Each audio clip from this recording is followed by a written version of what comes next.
بقليميم أعطيت الانطلاقة عشية أمس لفعاليات الطبعة الثالثة للمعرض الجهوي الفلاحي الذي تنظمه الغرفة الفلاحية لجهة قليميم مسمارة والمديرية الجهوية للفلاحة بالتعاون مع مجلس الجهة وبلدية قليميم. التظاهرة التي تستمر ل4 أيام تنعقد تحت شعار تأهيل المنتوجات الفلاحية ضرورة لولوج الأسواق، وهي تسعى إلى التعريف بالمؤهلات الفلاحية بالجهة وإعطائها إشعاعا وطنيا ودوليا. حفل الافتتاح ترأس أهوال الجهة وفعاليات محلية. حافظ محضار ومحمد بعيريس وخالد تراكزي.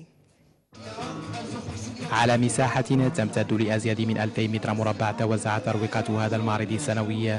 أروقة نتاحت ل 120 عارضة وعارض من مختلف أقاليم جهة قليميم مسمرة، فرصة لإبراز منتوجاتهم الفلاحية أمام زوار المعرض.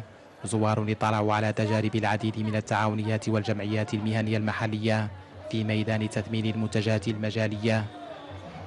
الغرفة الفلاحية هذه السنة في النسخة الثالثة معرضها الفلاحي بشراكة مع المديرية الجهوية للفلاحة. عرف واحد القفزة نوعية لا في عدد الجمعيات والتعاونيات الفلاحية اللي هي عرضت منتوجاتها المجالية، ولا في مربي الماشية بأصنافها، إبل، أغنام، ماعز، بقر، خيول. كتشوفوا على أنه جميع المنتوجات المجالية اللي كتوصل 130 نوع ديال هذه المنتوجات متواجدة بالمعرض. حتى تعرف واحد الإشعاع جد مهم وإقبال مهم، بحيث تجاوز عدد المشاركين مئات تنظيم مهني. وعرف كذلك لأول مرة خلق واحد الجناح لتربية الماشية مع إجراء مباراة لأحسن مربي الماشية، وهذا كيترجم الإرادة والسياسة ديال وزارة الفلاحة في إطار مخطط المغرب الأخضر. التظاهرات تشكل مناسبة مواتية أيضا أمام العارضين لاكتشاف مختلف التجارب المعتمدة في تثمين المنتجات المجالية، تثمين يعد العامل الأساسي للرفع من جودة المنتوج ومن ثم تسهيل تسويقه في الأسواق المحلية وكذا الدولية. جيت مشاركة بالإصدار، إصدار التايل فيه، إصدار المعيدة وإصدار هذا، وجبت العرق، جبت ورق الطلح، جبت جداري، وجبت كسكس، وجبت البخور، وجبت الخميرة، ما خليت تبارك الله ما جبته. معرض زين تبارك الله، يعني مشاركين بالطعام كسكس أنواع 3 والرابع والخامس الثلاثي والخماسي والعادي وبالداز والمقلي. عرض الطلح، ورق الطلح، ورق التمات والهرهار والشغل كامل والدهن والودك والرب. جينا نشاركوا في هذا المعرض الجهوي اللي نظمته الغرفة الفلاحية باش نعرفوا المنتوج ديالنا ونتعرفوا على ونتبادلوا التجارب مع الناس اللي مع العارضين. شاركنا في هذا المعرض هذا باش نبيعوا المنتوج ديالنا. عندنا مجموعه ديال المنتوجات بما فيها العسل والبولين، وعندنا منتوجات اخرى طبيعيه. وبالنسبه لنا هذا المعرض كيشكل لنا فرصه باش نبيعوا هذه المنتوجات ديالنا وباش نعرفوا بها على الصعيد الاقليمي وايضا على الصعيد الوطني، ما دام انهم كيجوا زوار من خارج مدينه قلميم. تتواصل فعاليات هذا المعرض الفلاحي السنوي حتى الأول من الشهر القادم، معرض ينتظر أن يستقطب عشرات الآلاف من الزوار طيلة أيام العرض، خاصة في ظل النجاح الذي حققته النسخ الماضية.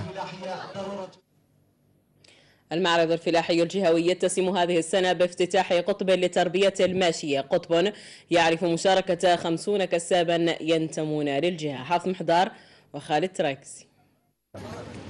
قطب الماشية محج لعدد كبير من زوار المعرض الفلاحي الجهوي في دورته الثالثة، تجمع لمنمي الماشية تعرض فيه أجناس المواشي التي تتم تربيتها بالأقاليم الجنوبية وذات الجودة العالية.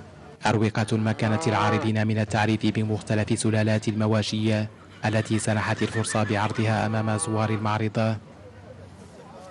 كنا نمشوا إلى مكناس وحمدنا الله جابوه عاد في هاي الدشرة اللي هي دشرة قليميم، ياك سمعتوا، واللي عنده التعاونيات كامل، البقر والغنم والبل والخيل وستاك سمعتني والله بدا كل شيء جا حمدنا الله راعيه يعرض اللي احسن شيء عنده راه جابوا للعرض.